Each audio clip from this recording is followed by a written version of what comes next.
Salut à toi. Dans cette petite vidéo, laisse-moi te montrer la voix de... Oh, il est à l'envers. Ce n'est pas une défaillance de votre écran. N'essayez donc pas de régler l'image. Nous maîtrisons à présent toute retransmission. Nous avons besoin de vous, de toi. En d'autres termes, on recrute. On a besoin de nouveaux bénévoles pour rejoindre la team Mangado et écrire des chroniques. Aucune raison de flipper, t'es accompagné, coaché, encadré. Et si ça te fait kiffer, tu peux même venir tourner. Ça t'intéresse?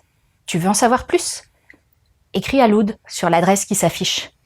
Bon, je te laisse reprendre ta vidéo. Dans le sens du vent. Alors ok, pas de problème, mais tu peux me dire c'est quoi le sens du vent? Ah, c'est écrit dans le sous-titre. Nord-nord-ouest. Tu pourrais m'apporter une boussole, s'il te plaît?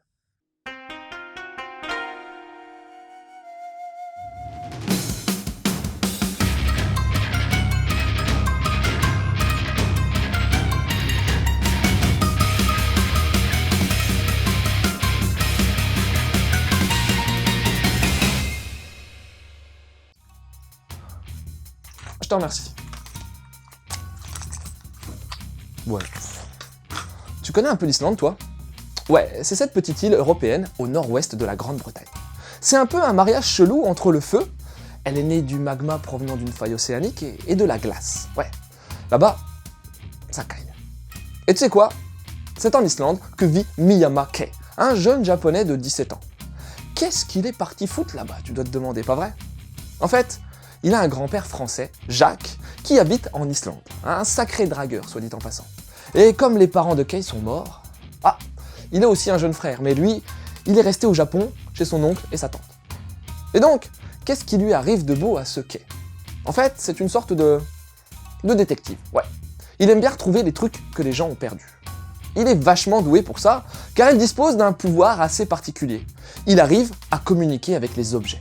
Alors forcément, ça aide pour savoir où sont les gens ou bien les objets.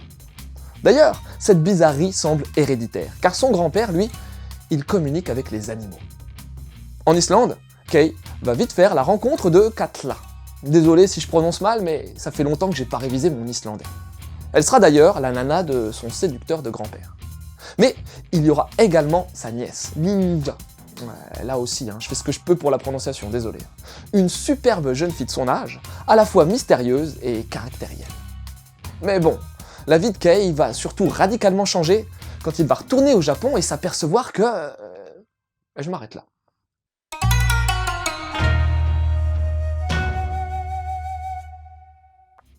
Oh là là là là là, que j'ai aimé les dessins de ce manga. Alors ouais, c'est particulier, puisque le trait d'Irie Aki est une tuerie sans nom, mixant habilement éléments shonen, genre les cheveux des hommes, les postures, les expressions du visage, à la douceur du shoujo, avec des corps filiformes et une douceur sans pareil. Mais sans deck, esthétiquement parlant, c'est vachement bien fichu, car la mangaka réussit à insuffler à ses dessins une force en termes de dynamique de mouvement. C'est sans doute dû à l'utilisation des courbes, mais aussi aux compositions. En plus, les décors sont bien fournis et posent merveilleusement l'ambiance islandaise. Bon, je connais pas l'Islande en vrai, mais je suis sûr que ça ressemble à ça. Alors ouais, il y a quelques instants, je te parlais des compositions. Ouais, c'est superbement réalisé. Nemu a beau être conventionnel et rectiligne, il est maîtrisé et utilise parfaitement la taille des cases pour sublimer le récit. Et même si certains dessins sur des petites cases sont bien moins fins et bien moins détaillés que le reste, je t'assure que techniquement, c'est magnifique. Il suffit de voir la claque dans la gueule que tu te prends en matant la couverture. La compo en diagonale, la place de Kei, les oiseaux, le décor, la posture, bref. Moi, je tombais in love. Un énorme merci à Soleil Manga de ramener ce titre en France. La jaquette mate est super agréable au toucher avec son côté gaufré. La police d'écriture colle bien à celle utilisée au Japon. T'as quelques magnifiques planches couleurs au début, et on aura aussi droit à une petite postface de l'auteur à la fin. Que demander de plus? Un résumé en 4e de coup? Ouais, c'est sûr, ça manque. Mais si c'est pour voir disparaître les illustrations d'objets légendés en islandais, tu sais quoi? J'en veux même pas.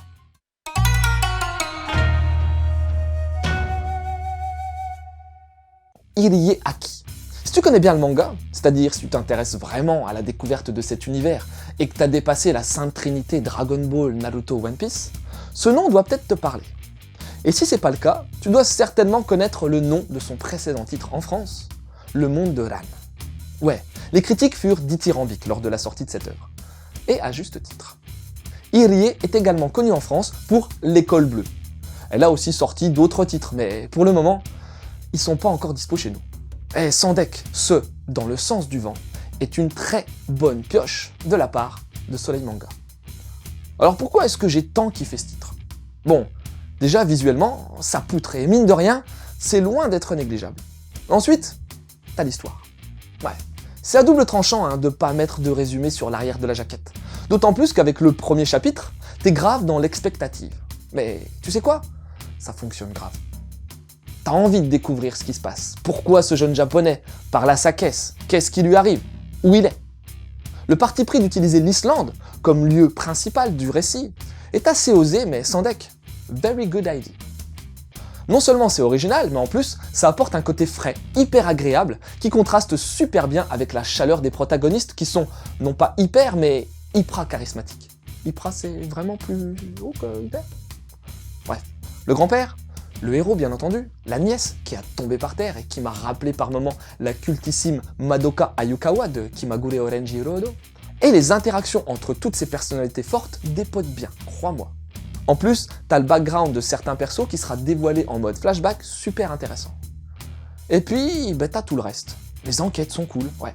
C'est assez succinct sur ce volume 1, mais c'est vraiment bien distillé. T'as aussi le fait d'avoir mis des pouvoirs étranges, mais pas à grands coups de boule de feu, Non, non, non, non, non, non, non. Tu sens que ce manga sera intelligent et pas mal porté sur la psychologie et sur la réflexion, sur la différence fond-forme, sur le mensonge aussi. Et je vais t'en parler rapidos, mais l'histoire va prendre une tournure policière où la relation entre Kei et son petit frère sera placée au cœur de l'intrigue. Non, vraiment, tu sais quoi? Je crois que depuis la rentrée de septembre, Dans le sens du vent est le titre qui m'a le plus plu. Combinant beauté visuelle, scénar intelligent, personnages forts et intrigue appétante, ce manga est une véritable pépite. Vite, Soleil Manga. Allez, sortez-nous la suite, grouillez-vous. Dans la même mouvance que ce titre, forcément, je te conseille d'aller voir ce que donne le monde de Ran. Tu y découvriras le merveilleux trait de la mangaka dans un univers alliant également pouvoir magique et relations familiales. T'as aussi Whispering, les voix du silence, manga que j'ai chroniqué en Mangado il y a quelques temps maintenant, où les deux persos principaux, eux aussi, peuvent entendre les pensées des objets. Et en plus, il y a d'autres trucs qu'ils peuvent entendre. Et pour finir, je sais pas trop quoi te dire de lire ou de voir. Peut-être bien Boku no Chikyu wo Mamote, Please Save My Earth, un shoujo manga que j'adore, où une bande d'ados va découvrir que, lors d'une vie antérieure, ils protégeaient la Terre depuis la Lune. Pouvoir télépathique, intrigue, histoire d'amour, il y a tout. Voilà, c'était Loud, j'espère que cette petite chronique t'aura donné envie de lire Dans le sens du vent. Je te laisse et continue de suivre la voie du manga.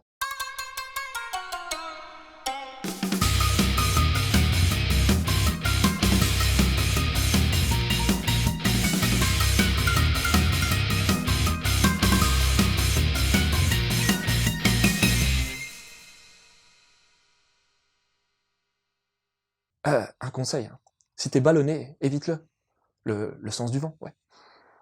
Ça pourrait être gênant.